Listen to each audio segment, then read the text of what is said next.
All right, peace and blessings, family. Happy Wednesday. I'm glad you can join us. This is a special report, y'all. So I was able to give thanks to find someone who is a part of the ADOS movement. Been hearing a lot of things about ADOS, but you know how it is in our community. You got to get actual facts. You just can't believe the stuff that people tell you because they be in their feelings or something, because maybe they don't agree that should have pink fingernail polish or some shit. So you gotta talk to people who are a part of the movement so you can find out what this movement is about. And we are so blessed to be with our dear brother Raymond Jones. And you are out of Atlanta. Yes, right indeed. Out of Atlanta. So, dear brother, tell us, ADOS, what's its conception? Where did it come from? Thank you for having me. I'm so honored to be here. I greatly appreciate Mama Ro and all the work you've been doing in the community. So yes, ADOS stands for American Descendants of Slavery, and it's from the brain trust of political strategist Yvette Carnell, who worked on Capitol Hill, and attorney Antonio Moore. And the concept for ADOS, which is American Descendants of Slavery, was to give us a distinct classification, separating us from everyone else, because our reparations claim is a justice claim. So in law, you have to have specificity. So that's the purpose of the name ADOS, American Descendants of Slavery. And initially, I had a tough time with it, just being candid, because the terminology of slavery in the title kind of threw me off. But when I actually started researching the concept, it made a lot of sense, because when you're dealing in law, you have to have specificity. So that's American Descendants of Slavery and its inception. So it's basically a lineage and a movement at the end of the day. And it's a lineage because American Descendants of Slavery are Black people whose lineage descend from the killing fields of slavery in North America specifically. So that's why we call ourselves American Descendants of Slavery. And it's a movement because, and I would say it's actually the most dangerous movement, in my opinion, to institutional racism, because we're going straight to the people in power and we're telling them, we're demanding reparations through politics using data.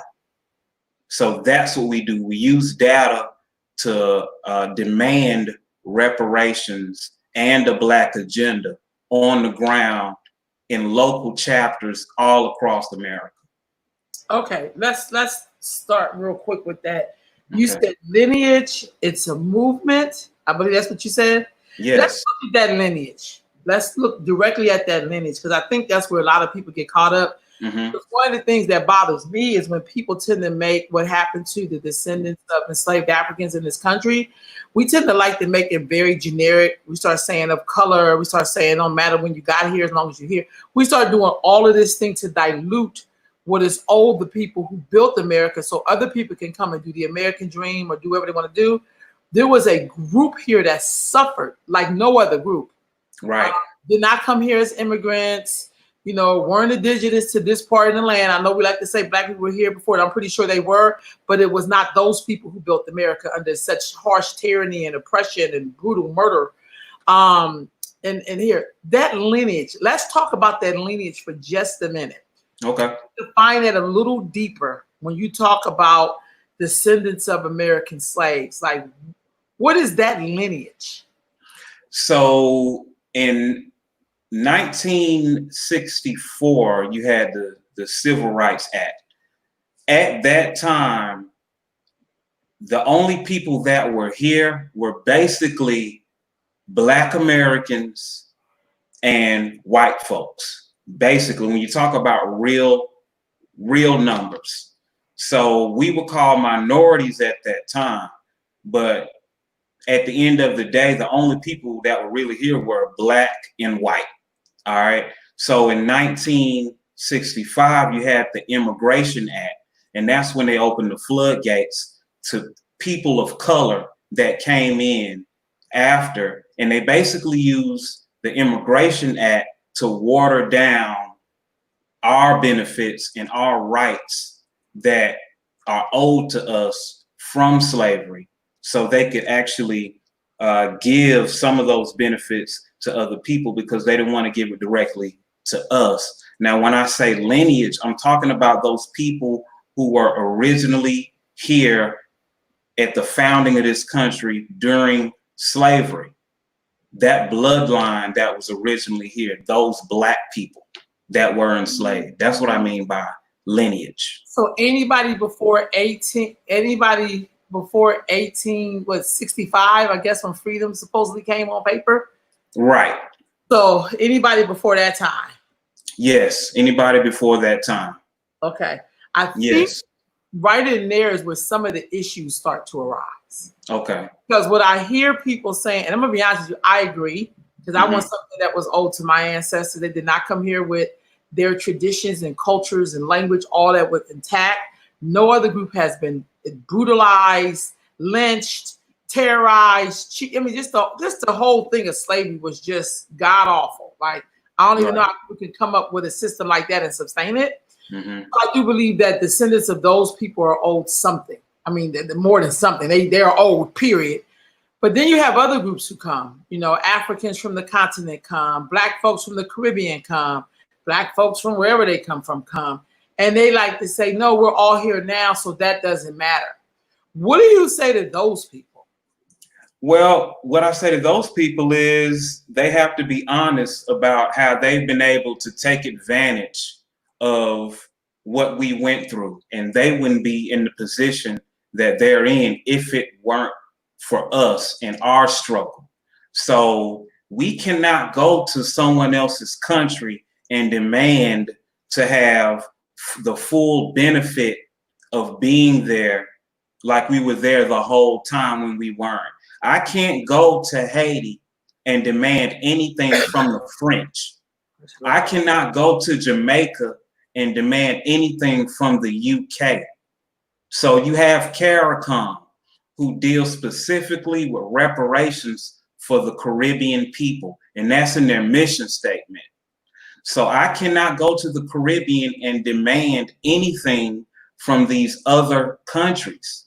So that's what I would tell them. If you have a problem with us being specific to here, try that in Nigeria. Try that in Senegal. Try that anywhere and say, no, just because I'm Black, I have the right and the benefit to everything y'all have, and I just got here 5 years ago. They're gonna laugh at you. Do you think something like this will further divide us from being able to be together as a people, or no? You just think this, like, because what you just said, I totally agree with, but do you think that creates some kind of division between continental Africans, Africans in the Caribbean, and then those of us who are here? No, it shouldn't. It shouldn't at all, because at the end of the day, we have to be honest about what we went through. I see our situation as a big brother, little brother type of situation, where the little brother isn't even respected until he stands on his own 2 feet. So you have Black people all across the world looking at us like, oh, wow, look at them. They don't even know who they are.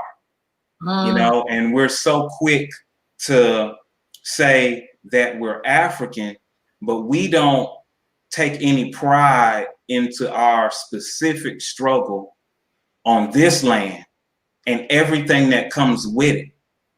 Our blood is in the soil. So there shouldn't be any type of division if they're honest with their situation. There shouldn't be any type of division. Right on. So if they're really allies, if they really consider themselves our brothers and our sisters, they shouldn't have any problem with us liberating ourselves. Because what do they say when you get on the plane? When the plane, they tell you, if the plane is descending, you put oxygen on your face first, and then you give oxygen to the person beside you. So that's what we have to do. We have to give oxygen to ourselves first. Okay, so what is this Black agenda that ADOS? If you're just joining us, we're joined by Brother Raymond Jones, who is with ADOS. He's out of Atlanta, and I'm so grateful. ADOS stands for American Descendants of Slavery. And so he's giving us some content. If you have any questions, comments, please type them in the comments so we can ask this brother. Nothing worse than us believing other people's narratives instead of going to the person who runs the organization, is a part of it, and get some clear answers. What is the Black agenda for ADOS? So the Black agenda deals with, and the beauty of the Black agenda is all Black people will gain from the Black agenda. It's across the board. All Black people, no matter where you come from, if you're in this country, you'll benefit from the Black agenda. It's just reparations that we have to be specific on, because it's like you're in law, dealing with law, you are a party to, you have to be specific as far as naming parties in that situation. So the Black agenda is dealing with whether it's police brutality, whether it's jobs, whether making sure it's a stronger economy for Black people. So it's everything across the board. But only difference is with reparations, that's when we have to deal with specificity. So the criminal justice system, everything that we endure deals with the Black agenda, but it's just reparations that we have to be specific on. Right. Is there anything specifically in y'all's ADOS Black agenda that you don't necessarily see Black movements talking about? Because, you know, police brutality can be pretty broad, Right. but some Black people who think we don't have a police brutality issue, because, you know, people are not a monolith. So if there's anything in there, if you're a descendant of an enslaved African or Africans descendant of slavery, and I get it, what things directly that ADOS would have on their list that would impact Black folks who are descendants of slaves in this country, period? Well, in this country, are you talking about Black folks who are descendants of slaves? Right. What would that Black agenda be? Because that, you know, because for Africans it looks a little different. Like, you know what I mean, from the continent. Africans from the continent, it looks different because they have an actual country, a landmass, they have language, they have culture, they have whatever. But when you're a descendant of an enslaved person in America, those things are always in question. We're always discovering. We're always trying to unearth who are we, what are we, where we from. You know what I mean? Like, it looks very different. I think the beauty I like about ADOS, it would kind of bring those questions up that we can stop assuming that we're all this monolith. But what we do have in common is that event of slavery. Yes. Does that make sense? Yeah. So what things in that Black agenda would address those things? Well, the things that would address those things is actually closing the racial wealth gap. Okay. Wow. That's where we're specifically strategically pushing to close the racial wealth gap between Blacks and whites. Okay.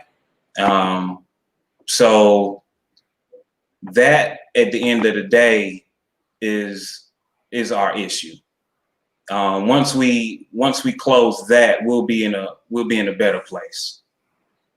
That makes sense. Yeah. That makes sense. That makes sense. What has the track record been so far of ADOS? What kind of things have you all been a part of that you have, that you've been working on? Well, if it wasn't for us, there wouldn't even be a conversation on the national level about reparations, because we were able to affect the presidential campaign with Marianne Williamson, who talked about reparations. Mm-hmm. So that was on the national stage. And now you have situations all over the country where you have smaller municipalities talking about reparation packages on a small scale. So we've had progress pushing the needle and pushing the conversation all over the country, because of how we engage with politics on a local level. Right. So, I wanted to speak to the Black agenda a little bit. Please. So, and this is from ADOS101.com.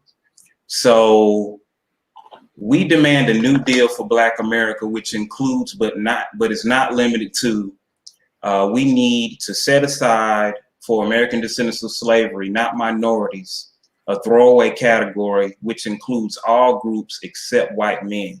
That categorization has allowed Democrats to use programs like affirmative action as giveaways to all groups in exchange for votes. Bribery must end.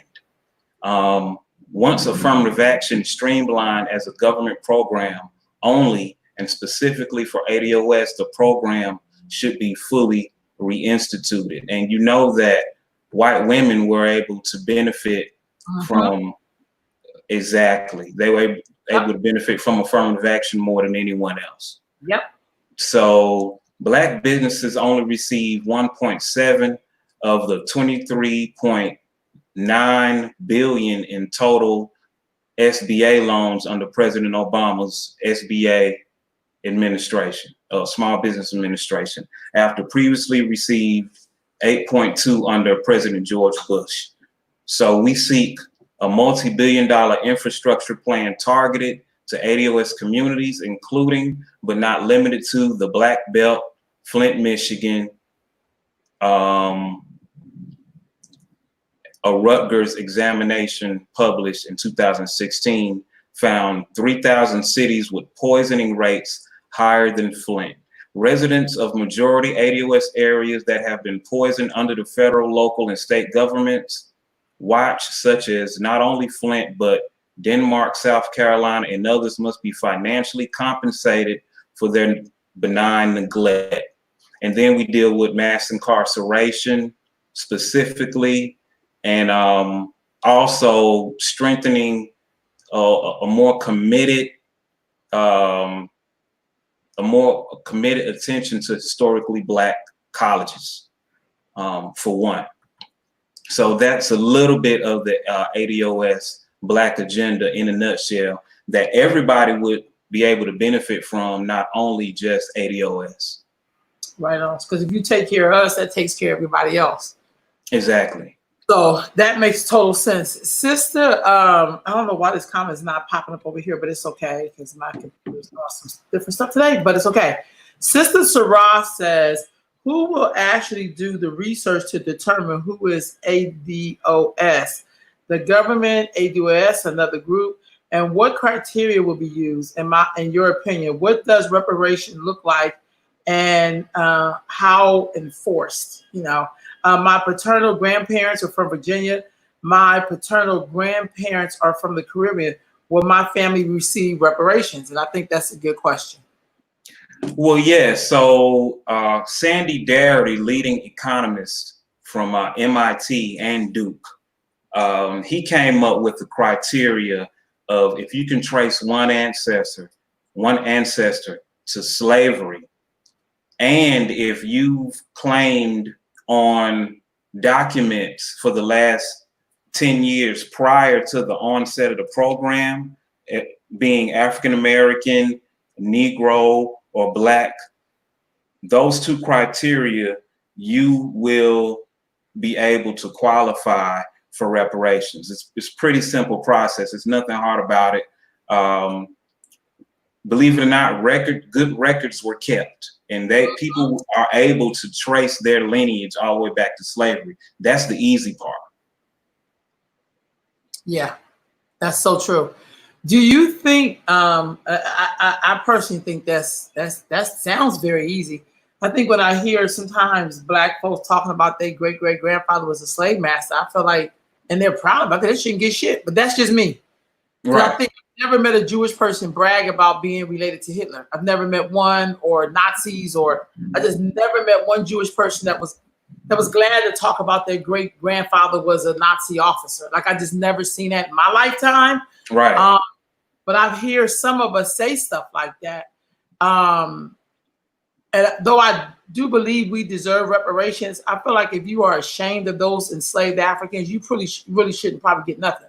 Exactly. And you That's had a why- lot of, yeah, and you had a lot of people that have been trying to pass, you know, and that's why that criteria of have you on documents said that you were African American, Black, or Negro, even though people don't use that terminology anymore on paperwork. But that's why we say that, because you have people that have lived their life as white, you know. So if you've done that, you don't receive any benefit because you totally disconnected yourself from the struggle, you know. And so, say for instance, someone who was had a Black or had a slave master in their lineage, I would still say they are owed reparations, depending on if they have another ancestor that was a slave, because they can't help that they were born from a racist slave master that raped an enslaved woman. Because if they were born from that, that means that white man had to rape.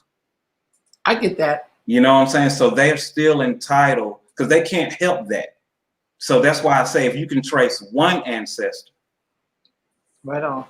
Yeah. I agree. I also feel like some of that should be if you really identify as such. Right. Because there's no need for you to collect benefits if you don't even have any respect for your African ancestors who was enslaved here. Exactly. You spent your whole time disputing them and not claiming them. Why would you want to claim their money? Exactly. Exactly. I'm just saying, if you're mixed like that, if you're proud of it, I met people who look a certain way. They're very proud of being African American. I mean, oh my goodness, that's very different than somebody like, I'm not really Black, I'm all this other shit. Right. Why are you coming for the claim then? Exactly. Exactly. And then and that's the thing. Like, so let's talk about that. At the end of the day, Black, Negro, African American, all of these terminologies, they're really just misnomers at the end of the day. They're labels that were thrown on us. So people might not identify with the word Black.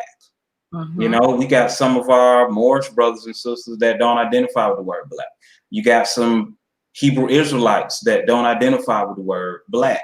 But you know who your people were at the end of the day. So even if you might not identify with the word Black, if you can trace your lineage back to slavery, regardless of all the titles and stuff, we shouldn't get too caught up in the misnomer. I agree. That's the beauty of ADOS, is really reestablishing the tribe concept. We were and we are a family. We're a huge family, and we're unified by what we went through. So this is actually just bringing that back, and that's the importance of ADOS and us being distinct. So I see that it's going to be the second annual ADOS conference that's going to be happening in October the 2nd and 3rd. And this is going to be in Louisville, Kentucky. What can you tell us about this conference? Well, we're not sure that we're going to have it because of COVID. So that may not happen. We'll see. But right now, as of right now, it very well might not happen. So we'll keep our eyes on that. Y'all keep your eyes on that. Keep your eyes on the site, ados101.com, because it may not happen. But I would suggest that you reach out to a local chapter in your area and join that chapter, because we're doing a lot of work on the ground. What we've come to find out through this process is we haven't had any leadership, because one of the biggest tricks that they have used is controlled opposition. They've chosen our leadership. So I'm sure you've heard of the talented 10th concept. Yes, I have. So you already know it's all about cronyism and getting your boys in, you know, the whole sorority fraternity concept, to where we're going to receive the benefit, but we're disconnected from the masses of Black people because we're the talented ones. We're the blessed ones. We have this innate intelligence, and we deserve to gain the benefit. That is what really stemmed from post-civil rights. Our leadership has disconnected from us, and they've been able to get rich a little bit. They done been able to stack a couple coins, but at the end of the day, the people in the masses have not been able to benefit. So what we're seeing now is we haven't had any leadership. So we are literally removing politicians and replacing them with people that speak to our issues specifically. The ones that were in there, they don't want to do it. They would rather say people of color and minorities and this imaginary coalition that really doesn't exist, like Black and brown, LGBT, you know, this that stuff don't affect people like that. Exactly. So that's what we have to get around, the games that people play. And they just basically use that to weaken our power when they don't want to deal with our issues specifically. So how do y'all deal with that? So right now in the country, we have all of this protesting, and it's kind of died down some. Maybe it's gotten too hot outside. Right. So with that being said, how do you all adjust yourselves around keeping ADOS agenda in the forefront when you have all of these other, like, you know, the LGBTQ movement, and then you have the, you know, police issue, which is an issue, you know, and we have all of these other things that's coming to the front. How do you keep your stuff in the forefront? Like, what is how will y'all continue to do that in this conversation? How do you keep reparations in the forefront of all of this other stuff that's going, all these other distractions going on? How do you keep it? Well, well, the thing is, they're directly connected to each other. So the real solution to police brutality is closing the racial wealth gap. You can't get around it, because they talk about crime and Black on Black crime and, you know, aggressive policing and all of this stuff. It all stems to poverty. It all goes back to poverty. The reason why we're in the situation we're in is systemic racism and the continual warfare on us as a people. And it's got, you know, stuff like redlining, gentrification, racist banking practices, all of these situations, it comes directly from slavery.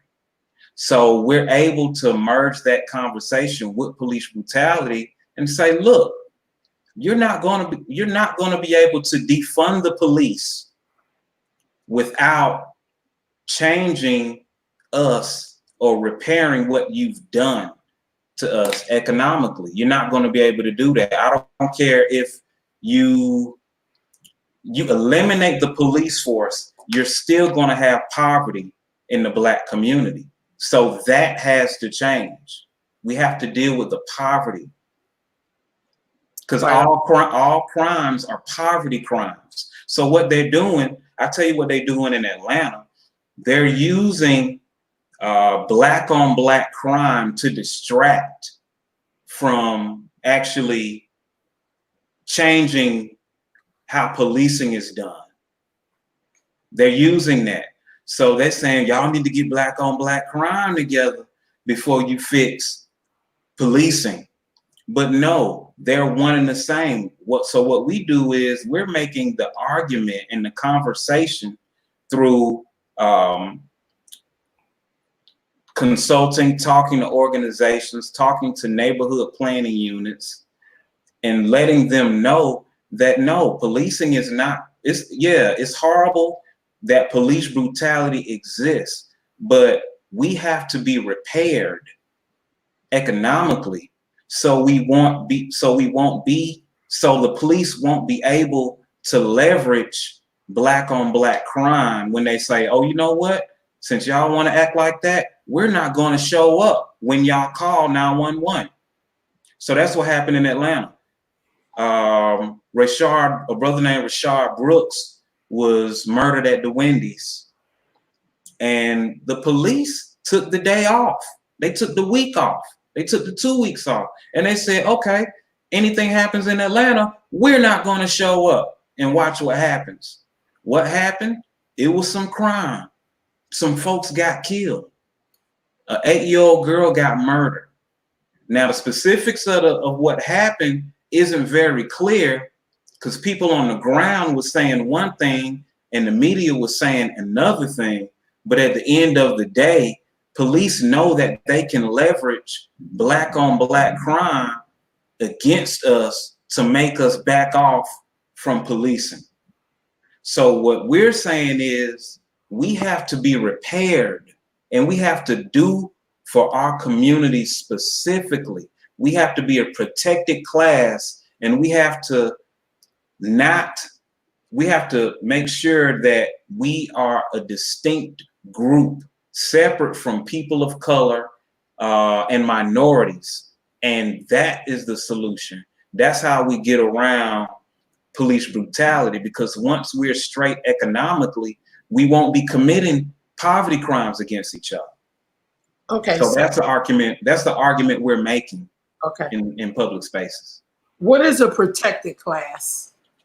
Okay, so a protected class is a class. How it's supposed to work is this class has been wronged historically.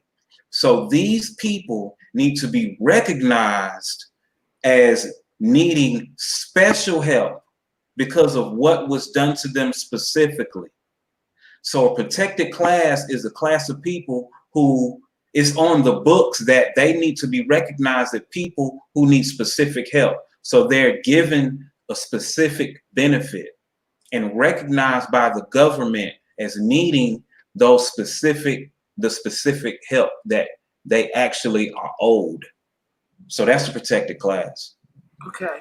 So a couple of things. Okay, so I understand you're giving me the ADOS thing, because as you was talking, I was thinking that Black people have been at their best when they relied on each other. Yes. I never remember Black folks being free asking white people to free them. Right. I think we got to have a plan either way. If they help us, that'd be great. But I never known America. Native Americans said they signed over 500 treaties, and these people didn't honor one. Right. But that don't mean you don't push the envelope like y'all owe us. So I'm not saying let the debt go away. Right. It'd be nice to see us have a plan so that we can feel safe amongst each other. Right. Because not to address Black on Black crime don't make other Black people want to be with Black people. Right. There's something very scary about us acting like somehow white people are controlling us, killing each other. That don't sound right to me. Right. I'm from North Philadelphia, so I remember a time when Black people took care of each other. Mm-hmm. Now, after crack, it started looking very different. But before then, I remember Black people, it being a safe place because we had accountability and people aren't afraid to step to people. Right. We can't do that here. Mm-hmm. Does that make sense? And that makes so, a lot of sense. And there was a time when Black people policed each other, for lack of a better word, because people, that word police in itself has a different. But there has to be something there where we get to be the human beings. If we created everybody on the planet, well, what's happened to us that we acting like everybody else created us? Right. Right. Because that's what it feels like right now. Right. So I think that's what makes that case for reparation. Like, yes, you have to restore, but we can't use their model. Right. Being white people makes us sick. I agree. You know what I mean? Yeah. You think you're gonna heal me is to make me you, but when you make me you, I die. Mm-hmm. Something about that don't seem right. I don't really want what you want. I want to be able to play my loud music. Like Exactly. I like hearing rhythm. I like hearing sounds in the air. I like smelling collard greens. Right. I don't want to be smelling, stuff with no seasoning in it. So I just feel like there has to be a medium with us. And I love the fact that ADOS is at least raising the awareness, coming up with the Black agenda. I think every organization who claims that they love Black people need to have a Black agenda. And if they don't have one, you don't get to represent Black people. Exactly. It can't be some integration, because that's not going to help. We already did that exercise.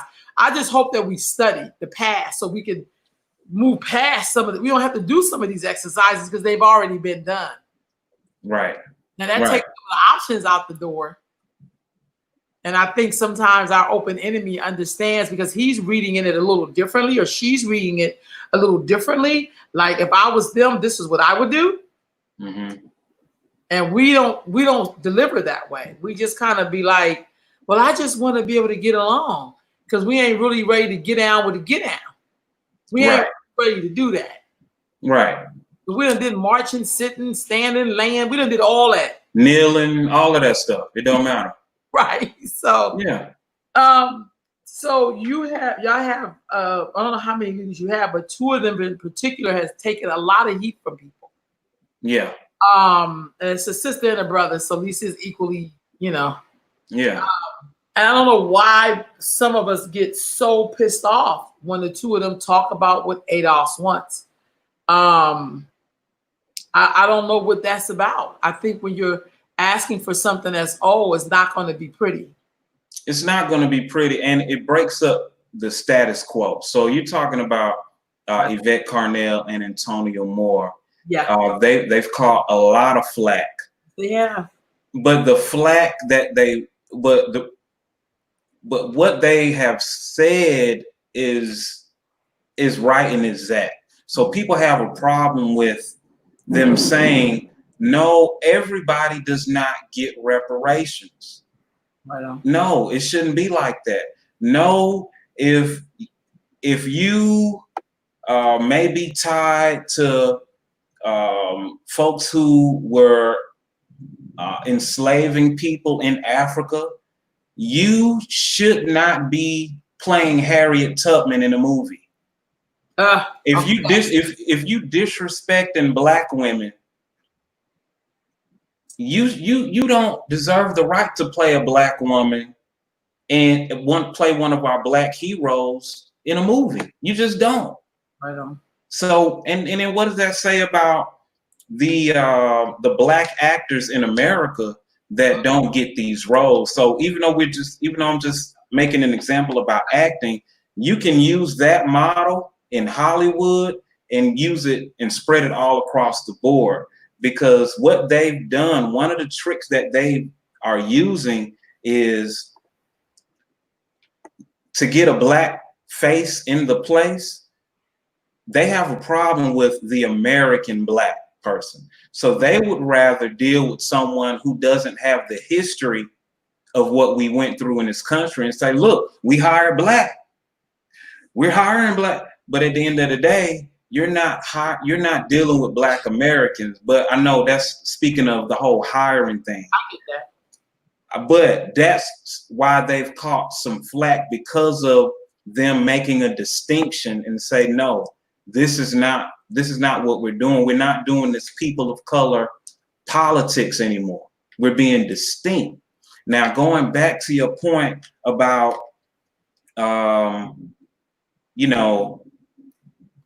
we shouldn't be asking. Oh, you didn't say we shouldn't be asking, but we should be doing for ourselves. Right. I make a distinction between do for selfism and do for usism. Right. There's a difference. Okay. Doing for self is, to me, it's all about, we need to be doing for us, doing for the whole. At the end of the day, doing for self is only going to get you so far, because you can be like Byron Allen and be the only billionaire and no one else is there to help you. You can have the riches, but if you're rich by yourself, what good are you if you're by yourself? If you're the only person in your family that's got a piece of money, it's only two things going to happen. You're going to either have to take care of your entire family and get drained, or you're going to move away from your family. You're going to separate yourself from the family. Usually it's no in between. So it's not about doing for self. It's about the collective uplift and making sure we all get straight. And a part of that is taking over politically to where we self-govern. Even in their system, we self-govern. Right on, right on. So when I made the comment with do for self, I don't see it the way you see it. Okay. Doing for self. When I see self, I see you, I see myself.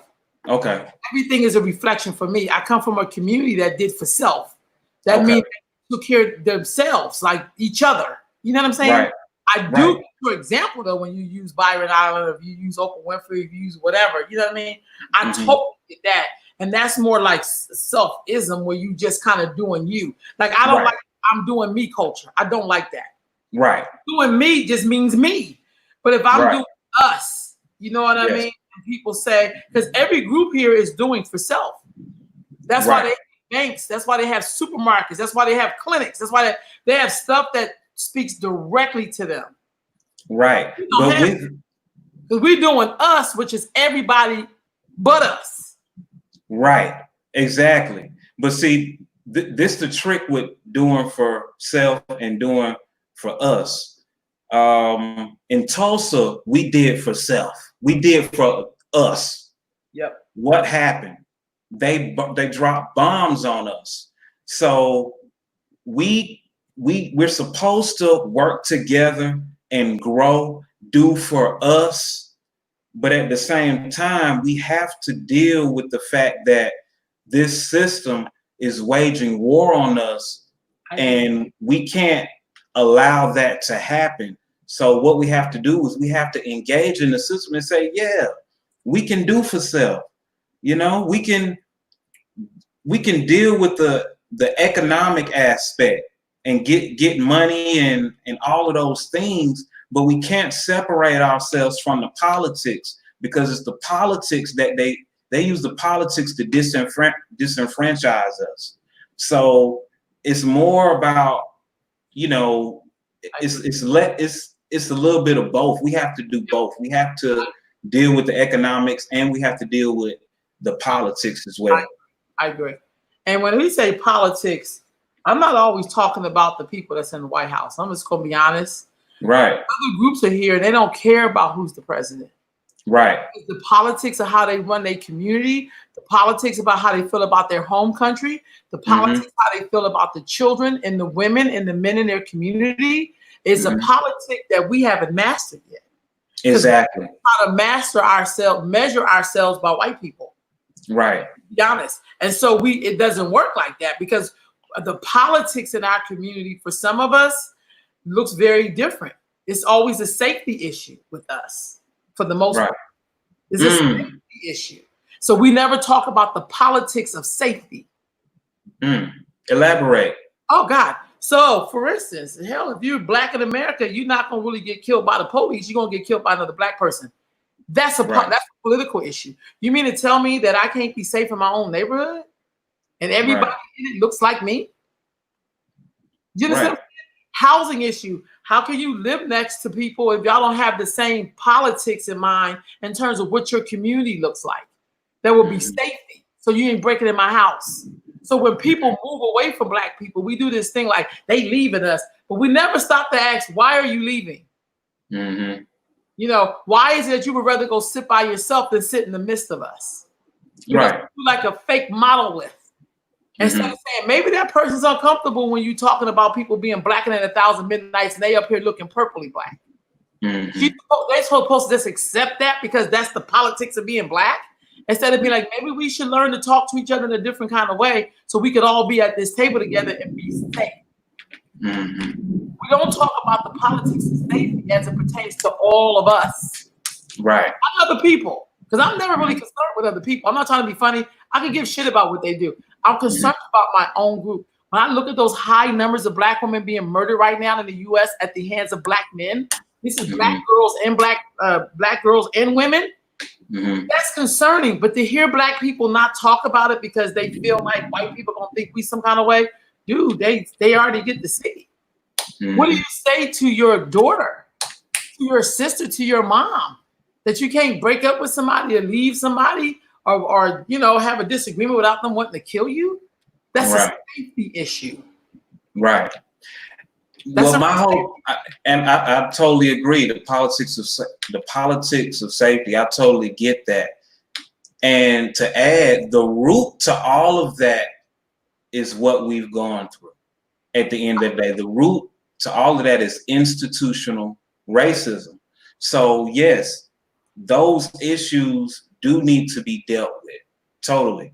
But we have to have a real conversation of how we got to that point. Like the Black family was strategically targeted. It's by design that the Black man and the Black woman have resentment and this level of battle of the sexes that has gone on between us. That's not by chance.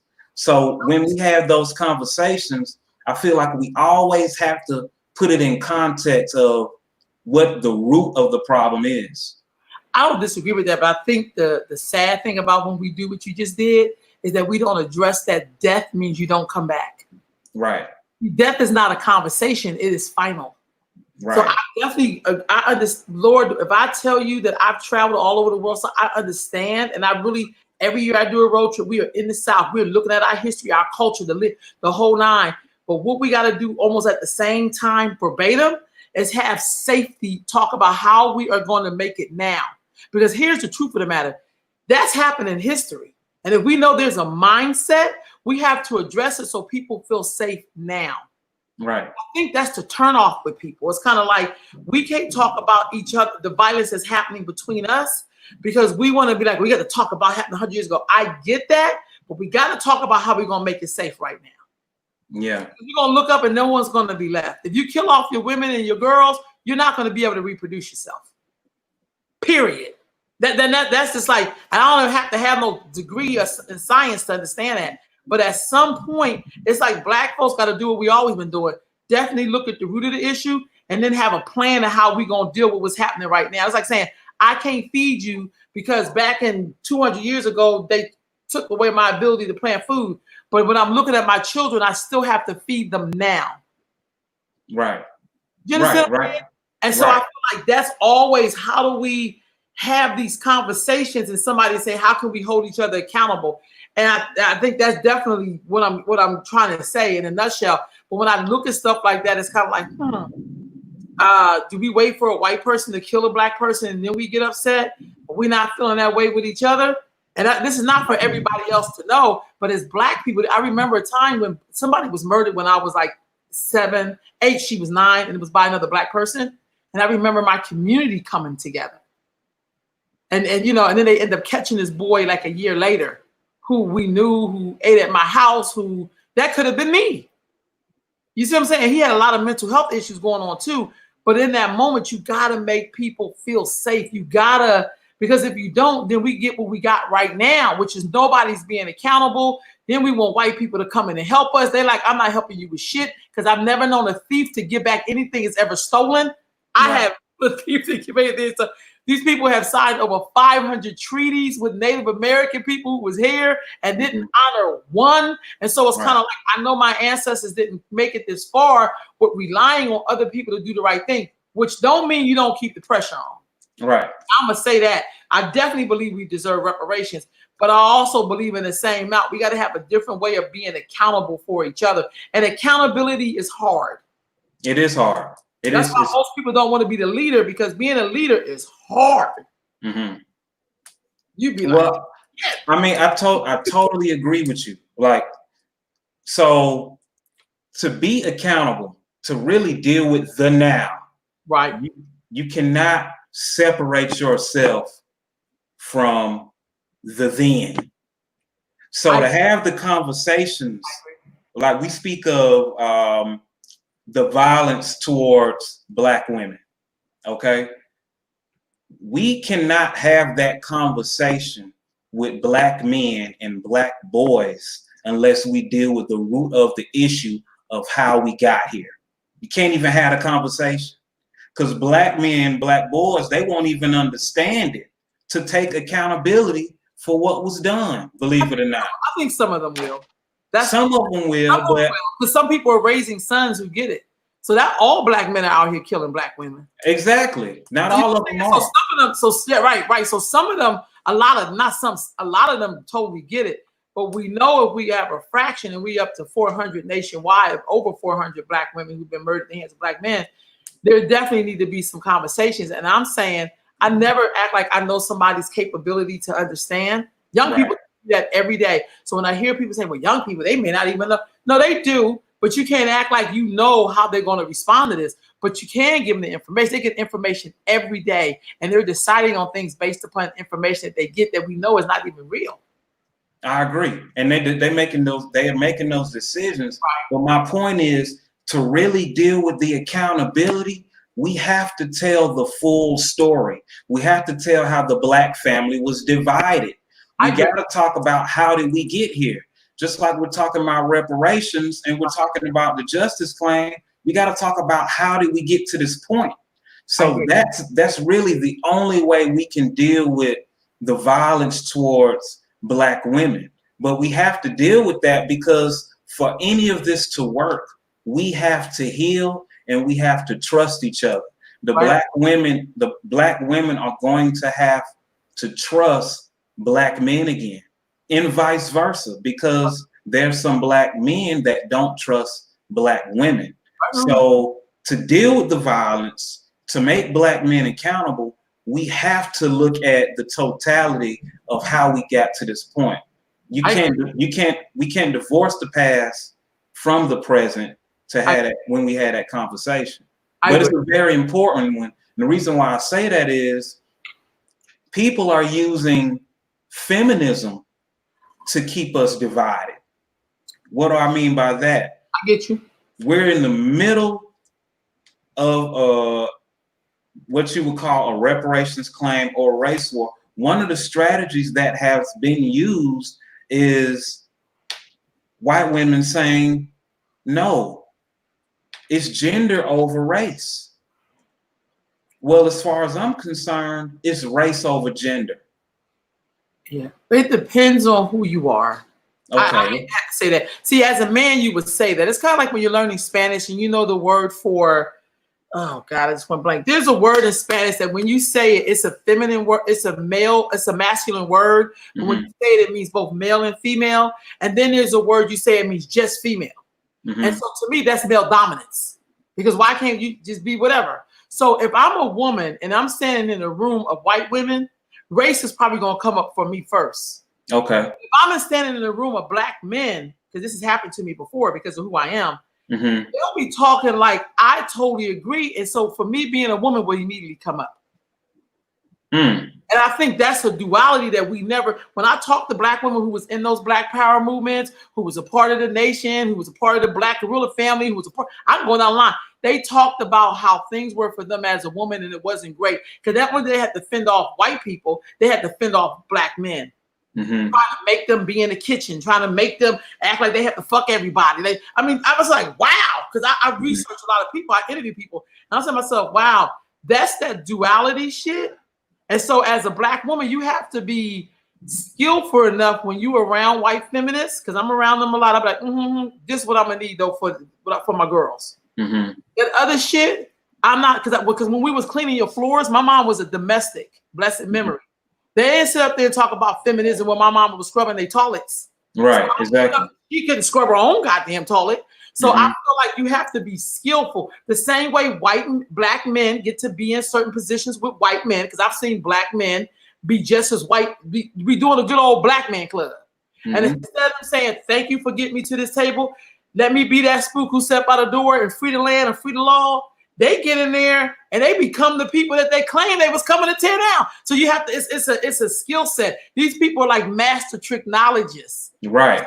You have to have another mindset. So when you in there, it's like, I'll come to get this, I'm getting out. And it's tricky because most of us don't do that. I always remember that scene in I'm Gonna Get You Sucking when they went to, it's a film. He said they went in for jobs that day. They wanted to take over the building. Everybody came out with a job, and that was the end of the movement. Exactly. Right. They came out with that.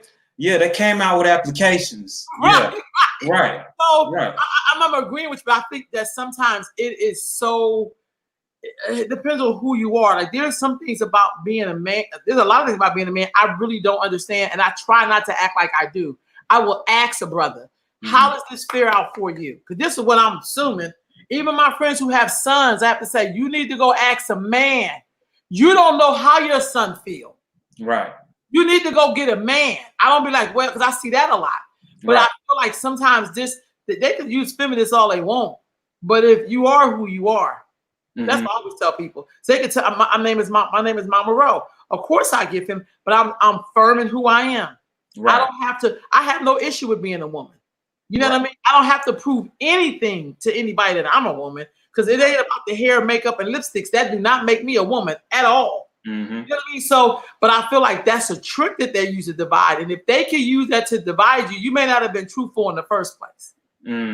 That's what I come to know. That's just me. Right. It's kind of like, because I'm around a lot of women who believe in feminism. And what I come to learn, and particularly Black women, I was like, what happened? What did we sit down with you on? What made you go to the other side? I'm constantly asking that question. You are really brilliant. Why are you over here with these people? But I do it in a non-threatening way, not like, girl, what the hell is you doing? I'll be like, so what's your story? Right. Because you know what? Because when we were cleaning their floors, they wasn't feeling about no damn feminism. Exactly. You know, they didn't breastfeed their own kids. Like, you know, what is it? What's going on with you? That's probably the hardest part of being Black that we don't get to do. We do not get to talk about, we don't get to debrief on nothing that happens to us. The drug war came. We never debriefed about the crack era. That tore our community up. We didn't debrief. We was like, well, we got to put them in rehab. We got to debrief. Why did so many people come out of Black Power movements was on crack? Did you know that? I interviewed a whole bunch of them. What was happening? How did you go from knowledge yourself? How did you go from the Black man is God to being on crack? What happened? And then we don't hear those stories, like what was happening with them. What happened when their leaders were killed or died? What happened? You know what I mean? We don't debrief on nothing, and then we playing catch up. Like you should be concerned about. No, dude. If you could just hear me, I can hear you. We can heal this. What I feel like the powers to be never think we're never going to get to that point where I get to say, you know, I got some issue with my brother, but let's sit down and talk this out. We may be after a while, then we'd be like, okay, well, I didn't know that. Because every time I read about the Black Power movements and read about how the FBI sent letters to different people, it's like, damn, they couldn't call each other up. That's me thinking in where I am right now. You mean to tell me that they couldn't call this person and that person? All they had to do was send a letter, but I forgot about the time. Exactly. You so mad with your brother that you didn't pick up the phone? So when he was going for liberation with Daishiki and you was in the beret and hat, like why the fuck y'all couldn't talk to each other? Those are the lessons that we can learn from them that they didn't get, that we need to get this time because we got to get this right. Right. We got to. And we got to heal that divide between the Black man and the Black woman. I agree. Period. And we need each other. We need each other. We can't do it without each other. And that's why I say, regardless of what we've been through, we still got to put, and you say depends on where we're at, we have to put race over gender. Because when going back to the Black Power movement, what did they say? 70% of the Panthers was actually sisters? Yeah. 70% were sisters. Yep. So if you did have the issues with say, okay, the brothers was trying to get this sister, they were trying to have sex with a whole lot. So there was a lot of that going on. A lot of rape going on. How much of that stems from patriarchal Christian patriarchal mindset? I agree. Look, probably all of it. But what I'm saying is you cannot wipe away when that happens to women. Because here's what I know about being a woman. This is why I know I'm totally a woman, for real. That part in which I produce life is more powerful than all the shit we talking. Mm-hmm. Because if I don't feel a certain way, that goes into the baby directly. Right. It has to live in me for 9 months. So if I don't address my issue, I pass that on to my child. That was the purpose of slavery, when they would tie a woman's leg to one horse and the other horse, and then hit the horse as they run, and then the baby falls out. And they would have all the pregnant women watch that, because they knew that would instill fear. And then that fear will go to your baby. So it's like, let's just throw that aside. No, we can't do that, because when a woman is raped or violated, it fucks with her whole psyche. Right. It fucks with her ability to be intimate, to produce gods. I agree. Because then you're on this emotional roller coaster. If we don't, I love it when, I remember David Banner told this story at the Black Power Awards, and it stuck with me. He said a pimp moved into their neighborhood, and all the men got together, went to this dude's house, and was like, you can't set up no shop here. But if you here in the morning, you're going to be missing. Yeah. Left. So those men knew. They didn't say, well, we got to watch him because he may look like he a pimp. They like, that's going to fuck up our women. Yeah. Yeah, I agree. We have to deal as men. We have to. Are you froze? Okay, are you froze? Back. Sorry. I'm sorry. Were you stop? What were you saying? We'll be back. No, I was just saying, I agree. I just feel like there's something very powerful in that. They could have been like, well, it's like, no, if we don't pause him, that's going to affect our ability to have children that's going to be viable adults. And not come into the world with that sickness already in their DNA. You know, like we're because some of us are wired a certain way because of what happened to our mothers, not the sperm that came from our fathers, right? Create us, and now here we are.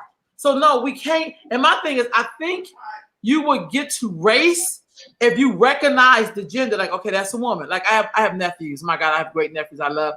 I tell them I'm a woman. You can't punch me in the chest. Right. You think they don't know? They just like, that's rough out. Like, oh no, I can't rough out. Don't punch me in my stomach, you know. But if I don't tell them, they're not gonna know that, hey, auntie is a woman. Like, you can't be rough with her like that. I'm old, you know what I mean? So, but I feel like there's something about recognizing that, and our enemy almost uses that against us. Yes. You know what I mean? Instead of saying, okay, y'all, we gotta recognize some stuff. We gotta recognize stuff. That's why I understand gender roles, but I feel like you have to talk it out. There's some women that can lift 25 pounds. Some of us, I would lift it if I have to, but I don't want to. That's a little different. But I feel like at the end of the day, race always comes up, but when we're with each other, this is what I learned, other things come up. Right. And we have to deal with those other things. Right. We can say race and then complexion issues will come up. Right. When it's all of us. Right. It's gonna always be something. Right. Yeah, it's gonna always be something. I always roll with my brothers. I'm not that dumb, but I like it when I can have a conversation with my brothers. Like, hey, I had some concerns back then. I didn't want to bust you out in front of these white people, but what's going on with the straight up? This is what I heard. I've done that before. This is what I heard. What's going on? You want to talk about this? Like, what's going on? Because it's not gonna look good when we get in here with all these white people. We already have our meeting before the meeting, like they had their meeting before the meeting. Yeah. They ain't on phone calls to get ready to say what's going on. We need to be doing that if we consider each other family. Right. I'm a family person. Right. I don't do the fake monolith because that you can get caught up. But if you say that we family, you should be able to call me like you said something that was so offensive, and then let's talk about it. Hell, I may not even know I was offending you. Right. You know what I mean? Like one of my best friends hates the term mulatto. I don't use it anymore because of her. Word. She's like, that's an offensive word. You can say I'm mixed, but please don't say mulatto. That just sounds like a horse or some shit. Yeah, it's mule. It means mule. Yeah. So I was like, okay, I didn't know. You know what I mean? So I don't use the word, but my whole life I've been hearing the word mulatto. You know what I'm saying? But when people tell you, it's like, okay, I'm gonna correct that. I'm not going to do that. Yes. I didn't even know that was offensive. Thank you. But she didn't like it, you know what I mean? But it's that part of it. And I feel like we could get so much further ahead. That's her other thing, right, Javon? I think we can get so much further ahead if we just address those little things that show up. And you just don't keep down because we're gonna have your back. Right. I totally agree with you. We need to have those conversations, and it needs to be a safe space, and we should be able to work through it. You know, like the brother said, direct conversation works every time. Yeah. But you know, it's like we need to be able to say, okay, if we're gonna have that conversation, then it needs to be balanced on both sides, because sisters should be able to admit, should be able to admit, in my opinion, that okay, feminism messed us up. As a people, can we make that agree? I don't know. See, now, how has feminists messed us up? And I'm not a feminist, Lord Jesus. Okay, right. Okay, so when you talk about during the Black Panther, the Black Power movement, Black Liberation movement, when you had Black women to choose loyalty with white women over their Black men, and when you had the political structure saying, okay, we're going to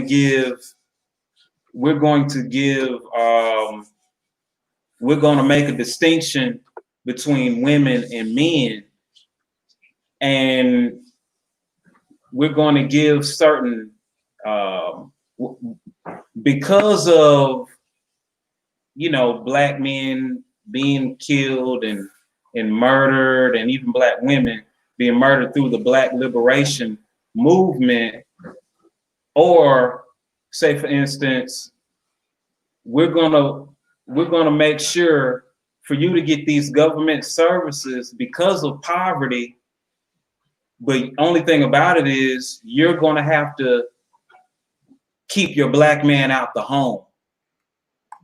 That is actually a product of the feminist movement, when the government came in and said, the Black man and Black woman, you're going to have to keep the Black man out the home to get these benefits. That's connected to that's connected to feminism. Okay, I can see what you're saying, but I just have to say I don't really agree with that. But I get it. I think that's a narrative that we use. Like, for instance, there were Black people starving. Mm-hmm. If my woman can go get a job and I couldn't, does that mean she sit home and wait for the Black man to find a job, or does she go to work and feed her family? That has nothing to do with feminism. That has everything to do with survival. Right. When you talk about that Black Power movement, I heard such horror stories from Black women who became feminists, because I worked for one, and then she eventually made her way back to where to her original mission, was to help Black people. Mm-hmm. But the Black movement has screwed her up so bad. There's so many stories. We act like we don't want to hear those stories because we're going to blame it on feminism. Mm-hmm. But we know we still have working for white women. It's like working for white men. You still got to have a strategist when you work with them. Mm-hmm. You know they're never going to make you supervisor, but you still got to feed your family. Right. And I feel like those are the things that people come up with that keep us divided, where the Black man get to say, well, maybe he should have been more accountable to his family. I recently heard a story of a Black man in Louisiana who talked about his dad had like 13, 15 kids, it was a lot of kids, and worked somewhere for 94 cents an hour, some ridiculous amount of money. It was probably lower than that. He could have walked away, but he didn't. Mm-hmm. Why we don't ever hear that story? But I've heard so many stories of Black men who walked away because, like, I couldn't find a job, I couldn't take care of my family. But when you did that, you left your woman and your children unprotected. That had nothing to do with feminism. Then his wife had to leave the house, leave her children, and go get a job in the white people's houses most time. So I wish it was that simple, that it was feminism. It was what I really wish it was that simple. But I know it really wasn't. It wasn't as simple as I'm gonna diss my Black man and go to the white man. It so wasn't that simple. It was right. It's not. It definitely wasn't that. And most of Black women did not become feminists. They were trying to get some relief too. Right. Like, I mean, what do I do if my man think it's okay? Because what we don't talk about is how sometimes Black men do the same thing white men do when they dog their women. We be dogging our women. Mm-hmm. Somehow I'm supposed to give you a pass because you're a black man. And that's when we get messed up. That's when people be like, I'm not fucking with black men. I'm gonna go over here and deal with these people. At least I can get a breath and take some, to get a rest. But eventually, because we have children, we always make our way back around. That's what I've seen. I've seen us make our way back around because I know people who were mad as shit at men, men, but then they had sons. Mm-hmm. Then they had to deal with all those issues they had with their men. Right. I agree with that. Like, that work has to be done, but let's not act like black women don't dog out black men, though. I don't doubt that. Here's the thing. I think that's totally true. I do watch Paternity Court. Look, I think that's true. But I think when you talk about in history, because one of the things I did know is during that crack movement, I seen so many black women stand up and do some tremendous shit. Mm-hmm. I seen them take in people, which reason why some of them ain't here no more. Because they died when they was like 50 and shit like that because they worked so hard to sustain life. You know what I mean? To nurse people back to life, even though nobody was nursing them. I think the real ones is in prison. Those real black men who would have been knocking on the door like David Banner's dad did with all the men, I think most of them got locked up if they didn't get murdered. I think we had very few of them walking around outside. I'm just going to be honest. Me and my homegirl talk about this shit all the time. And I'll be like, damn, we're in California. Man, I look like that in Georgia. But I'm saying in California, you'd be like, okay, where the black men at? Like, you look up and it's all the black women out there. You know what I mean? So I definitely get that. I just feel like the way I feel like I can beat white people or this system of bullshit is not to buy into any of their fucking narratives. I can sit down and have a conversation with people. I could talk to my brother. I could talk to my sister. I could say, hey, I was wrong. I can shut the hell up. I can do all of that because here's what I know. I made them. At the end of the day, when I really got that concept that everybody came from black people and I'm the mother of all the people on the planet and you the father of the planet, it's like, these are my damn kids. I got this. So my only thing is, how am I going to help the people who look like me? How am I going to get us to understand who we really are? Because all we really have to do, we are so powerful. If we all stood up right now, shit would change immediately. Right. Got us thinking that we can't do this without them. It's like, because they want you to be a slave and you're going to be a slave forever because you're not going to stand up because you think they got the answer. But they don't. These are your damn children. They don't have the answer. Right. Stepchildren, to be honest with you. I don't know what you call them because the DNA is a little different. That's another story. But I feel like we forgot that part. We forgot that part. And so my thing is, not a feminist. I've been called a feminist a few times because I was in the nation. People be like, I'm like, dude, like, how the hell am I gonna be a feminist? Are you kidding me? But I will not let you walk over me because somebody told you that you were supposed to walk over me, and I have to say, you don't get to do that to me, brother. I'm your sister. You don't shit on me. Right. And I will not do that to you. I'm definitely gonna stand up for you, but you don't get to do that. And I feel like we have to correct that because that's something that we got from another group of people that's not serving us. Right. You know what I'm saying? Like, no, you don't get to, don't be copying the white man. Don't do that. You see how he treats his woman. Don't do that. Yeah. We love each other. We talk to each other. We got to debrief about what's happened. Something's happened to us.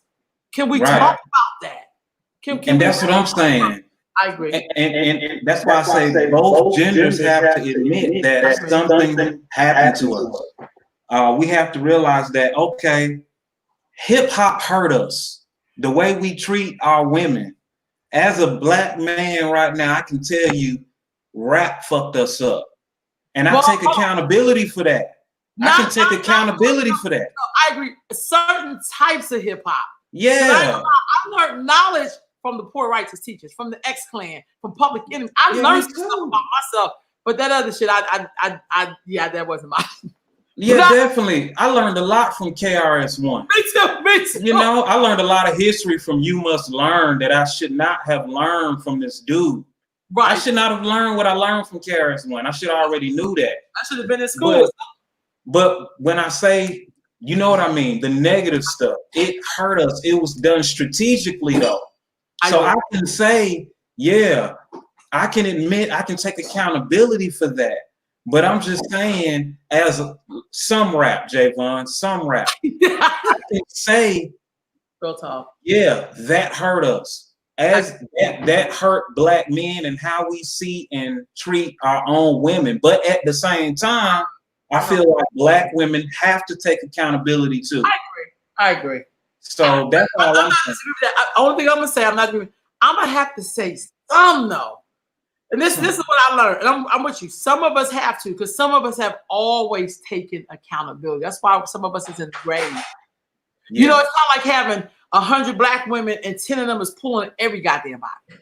Right. And they doing 95% of the work. The other ones is there and this is my truth. Every time I look at paternity court, sorry y'all, that's my guilty pleasure, is paternity court. Okay. I hold women in such a high esteem until I started watching paternity court. I was like, why didn't you just say that this is with other people? Right. When the test come back and it wasn't the person's, you know how that make you look? I didn't know that people lied like that because I didn't grow up around women like that. Like I work themselves to death. Like that's what I know. So for me, it's kind of like, wow, I know that there are women who don't treat people right.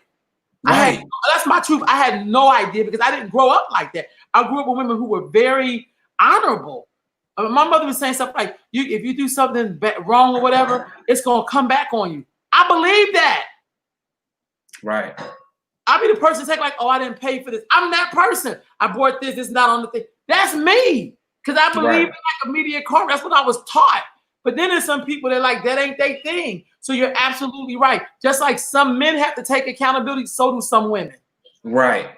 And many Black men have taken accountability, just like many Black women. And that's right. So that's why I say, you know, and at the end of the day, whether you are Black, a Black woman, a Black man, a LGBT, a Black LGBT, anything, that's why I say, regardless of that, you are owed reparations. So in this work, we should and understand we got differences, but we can deal with our inter work, but at the same time, we need to have a unified front. I agree. And without fronting, we still need to do the work behind the scenes. But at the end of the day, we need to know. That's why I say we shouldn't allow others to come in and, you know, sprinkle something in there and say, you know what? Like, let me put it like this. It's a movement out here called MGTOW.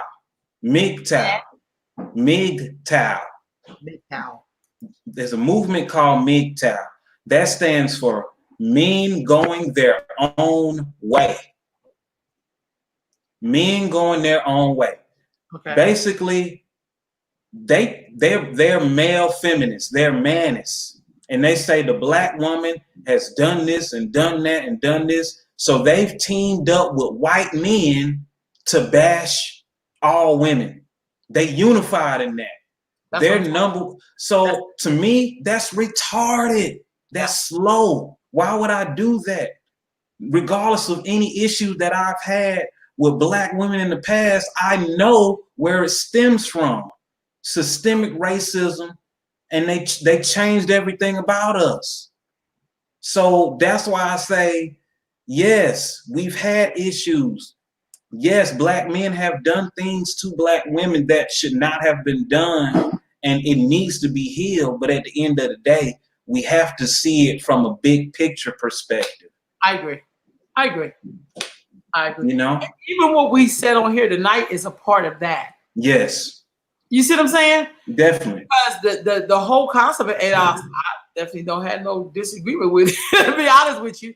But I just think sometimes you have to break it down, and along the way, you do have to have those conversations, because I think sometimes that it's like when I go do a home visit and I got to visit a parent because their kid ain't been at school, and I get to their house and I got to have this whole counseling session with them about they may not have no food or whatever. I get all that taken care of. They do anything I ask. Yeah. Because they couldn't deal with what was going on with their kid because they had all these other needs first. They wasn't thinking about the kid not going to school if they don't have food in the house. Right. they don't have no gas to get to work. Okay, my job is to fix that so we can get your kid to school. You see what I'm saying? Now they can hear me way clearly. I feel like sometimes we be in divisive stances with each other because maybe we need to just hear each other for a little bit, and you be like, "That's it, man." Yeah. Because you done got all the other stuff out the way. Because I don't know how you could argue about do we deserve reparations or not. Right. I don't know how you could argue like, no, you can't play me if you don't even like me. Right. No, I don't know how we have arguments trying to act like all of us is some fake monolith when you know if you journeyed to America through a slave ship and was forced to work here, that's not the same if you flying your ass over here because there was a war or you came to go to college. Not the same. Yeah. Not the same. Not the same. I don't like you or nothing like that. It just means you got to recognize there's some differences. Exactly, and it's okay. It's okay. You my brother from the continent. Right. We still family. Right. But that don't mean I can say, no, I am in Kenya now, and this is my shit. Because I came here last year and I'm almost as dark as you. This is my shit. We can't do that.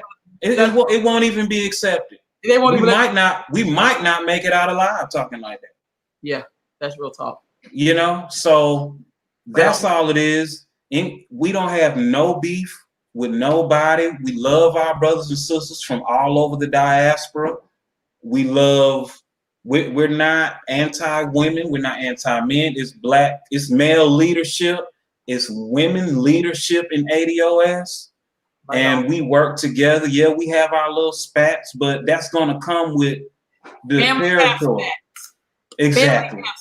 Family have spats. Yes, they do. Shoot. But dear brother, thank you so much for talking with me tonight. Y'all put the website up. Check them out, ADOS101.com. They also have a Black Agenda up. I put the link up. They had the Black Agenda on it. Check out what they're about. If you have any questions, email them. Contact them. Is this a membership organization? How do people support ADOS? I mean, what? Some chapters are setting up memberships. Okay. So in ADOS, in ADOS Atlanta, we're starting memberships, but all chapters are not doing that. But yes, I say look for your local chapter and join that chapter and actually do the work and groom, support, and vet local politicians that put Black people first at the end of the day. And I like to thank you, Mama Ro, for having me on. Hopefully it won't be the last time because I enjoyed this conversation. Me too. I think this is I think after we have conversations like that, we should be directing people to where they can be a part of making it happen. Because I love a good conversation, but I'm also a worker. So it's like, report to duty, dude. That's right. Whatever, whoever, report your ass to duty. Because we report your ass. Yeah. Bring your ass. That's right. It's like you should be standing up like, I got you. Like, right. You need to be reporting to duty because we are really in a war. And I don't think we understand that we're really at war. Like, it's getting real out here. And if you think we're going to see how real it is after this election come and go. Exactly. And a lot of folks that's out going to disappear like them Black Lives Matter folks. Yeah.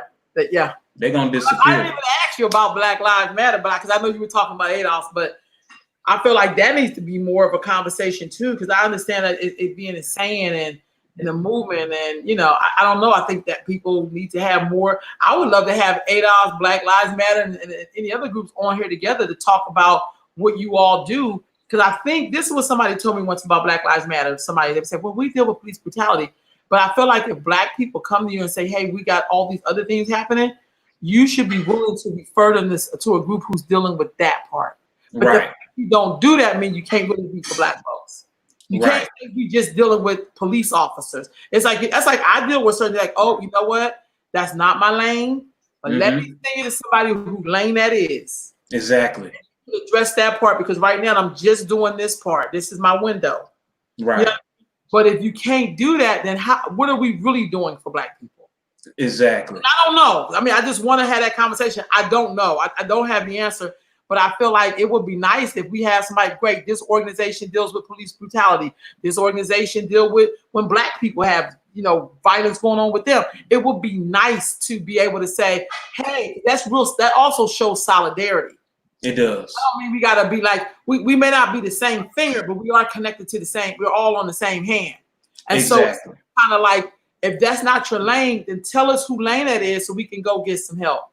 But if this is about trying to make white people feel some way because they know time is up, that you owe our asses, and your job is to distract us, you need to be handled. Yeah, that's some real fuckery. It is. My mouth, but I just feel like don't do that to us. If you say you really love us, and not that you love the way a black man looks, because everybody loves some chocolate. Let's don't get it twisted. Right. It's interesting that this blew up over a black man because maybe, but it's like, no, you have to value them whether they're giving you something or not. Their life should matter, and you should be upset because it's the right thing to do, not because you're afraid that we're going to blow this motherfucker up. Exactly. And that's my litmus test for all so-called allies. You could talk all this Black Lives Matter stuff. You can go to the march and protest. You can even burn something down. But are you for reparations? Right on. That's what I need to know. And if you're not for reparations, you just playing, Yeah. So that's all I'm saying. But I think I'm definitely gonna have you back, brothers. I'm gonna try to get some people from these other, I think we need to all be at the table. We keep talking about the table. I say make your own goddamn table. Everybody else here making their own table. There you go. Have a strategy. Like, what does that mean? ADOS is looking at reparations. Y'all looking at police and the police.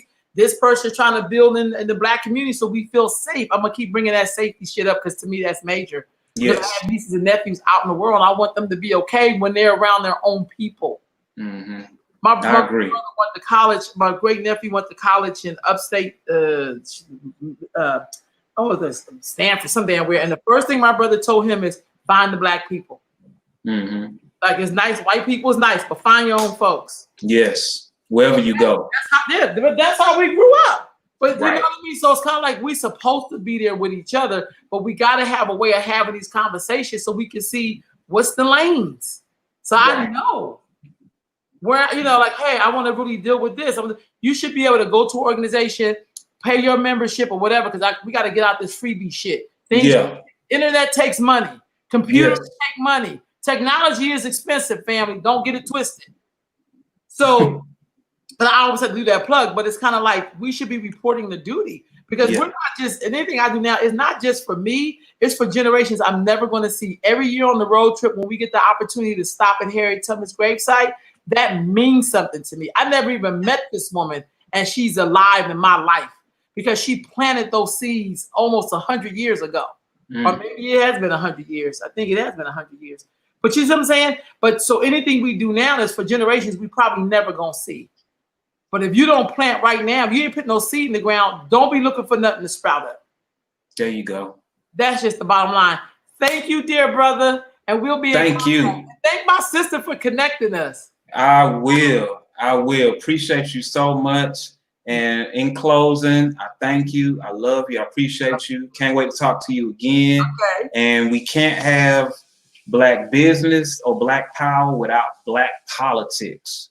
So right on. Somebody we'll talk soon. Opposite here. All right, brother. Peace and blessings. Peace and blessings. Thank you. You're welcome. All right. Yay. Okay.